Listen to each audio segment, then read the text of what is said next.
Dito naman is yung ating, ayan, trinay ko lang na tinanim yung alugbati dito sa aking raised bed. Ayan.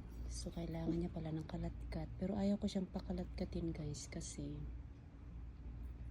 Pero we'll see. Ayan. And alam niyo bang ano, kasama ng mga ating alugbati is mga peanut guys. Mga mani-mani.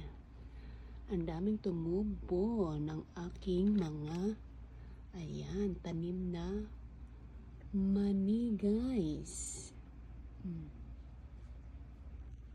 So fully ma-harvest na natin soon. Ayan. So malalaki na yung aking mga alugbati. Meron akong tinanim na alugbati guys, yung hindi siya purple, yung green. So bumili ulit ako ng buto ng ibang alugbati, yung isa, yung kulay green lang siya, hindi siya purple. Kasi yung binili ko, yung meron sa akin is purple. So try natin yung green.